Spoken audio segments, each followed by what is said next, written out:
Maintenant, pour pouvoir vous aider à comprendre encore un petit peu plus donc, le lexique autour du CrossFit, je vais vous parler un petit peu des méthodes que vous allez pouvoir rencontrer. Bien évidemment, la liste que j'ai faite pour vous ici, ce n'est pas une liste exhaustive. Il y a évidemment d'autres approches. Dans un premier temps, vous voyez des fois, enfin vous verrez ou vous voyez aujourd'hui dans vos WOD, l'annonce de votre WOD qui commence par for time. Ça veut dire que vous allez travailler pour le temps. Quand je dis travailler pour le temps, c'est-à-dire que vous avez une tâche qui est déjà prédéfinie. Prenons par exemple 50 squats, 50 push-ups et 50 pull-ups. Je vous rappelle que les push-ups, on est sur des pompes et sur les pull-ups, on est sur les tractions.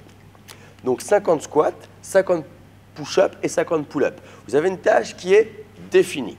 Chaque athlète, chaque crossfitter va faire ce WOD for time. Donc ce qui va les différencier dans leur score, ça sera le temps. Une personne mettra 5 minutes pour le faire, une autre 5 minutes 30, l'autre 6 minutes. Okay? Donc l'approche for time, vous travaillez pour le temps, la tâche est prévue.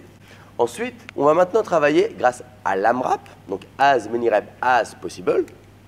Vous allez faire autant de répétitions et de tours que possible. Prenons l'exemple toujours avec nos 50 squats, 50 push-ups, 50 pull-ups. Si on fait un AMRAP de 20 minutes, vous allez respecter cet ordre, puis renouveler la même chose, un maximum de tours, un maximum de répétitions pendant 20 minutes. Donc maintenant, ce qui va différencier les différents athlètes, les différents crossfitters, ce ne sera plus le temps, mais la tâche. Peut-être qu'une personne se fera 7 tours, pendant qu'une autre fera 3 tours. Voilà le principe de travail autour de l'AMRAP. Ensuite, je vous parle du Tabata.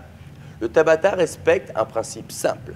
20 secondes on et 10 secondes off. Okay? Donc là, j'ai mis 10 secondes rest.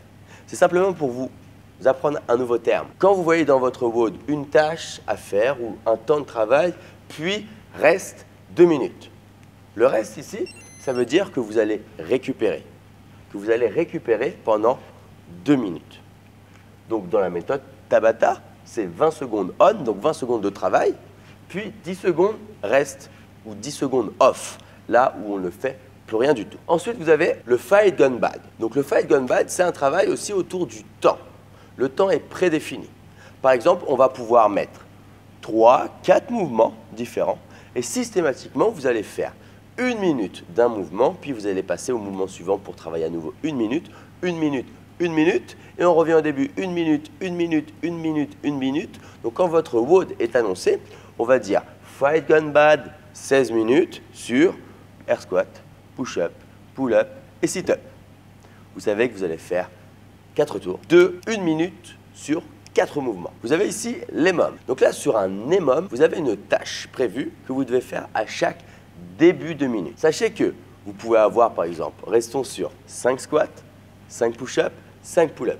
Vous pouvez avoir un EMOM de 10 minutes avec une tâche à accomplir à chaque début de minute. 5 squats, 5 push-up, 5 pull-ups. Et vous allez tenir pendant ces 10 minutes-là en renouvelant à chaque début de minute cette tâche. Sachez que vous pouvez avoir aussi une tâche plus longue à faire et qu'il sera noté peut-être E2M ou E6M. Ça voudra dire, c'est une tâche à faire every 2 minutes, every 6 minutes. Donc l'EMOM classique se fait sur la base de départ de la minute, mais on peut la faire évoluer avec la tâche à renouveler toutes les 2, 3, 6, 10 minutes sans problème. Ensuite, vous avez la méthode 10 by, donc mort par. Le principe là aussi, c'est simple, il est assez proche de l'EMOM. Vous allez avoir une tâche à faire à chaque début de minute, mais cette tâche va être évolutive avec le temps. Il y a un moment où vous ne pourrez plus supporter la charge de travail et vous serez à ce moment-là mort par le mouvement. Prenons l'exemple des pull-ups, donc les tractions. Div by pull-up. Première minute, une traction. Deuxième minute, 2 tractions.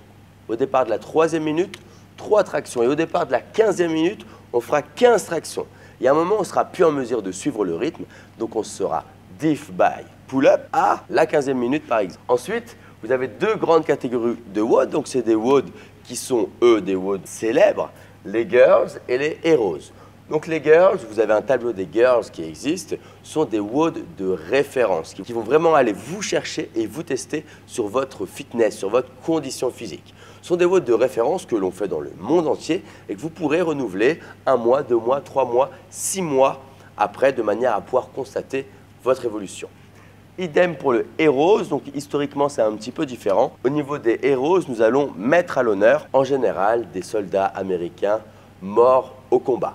Il y a certaines séances, certains WOD qui ont été créés de manière à pouvoir rendre hommage à ces soldats qui sont morts au combat. Sachez dans tous les cas que vivre un Heroes, peu importe le Heroes, c'est jamais une grande partie de plaisir.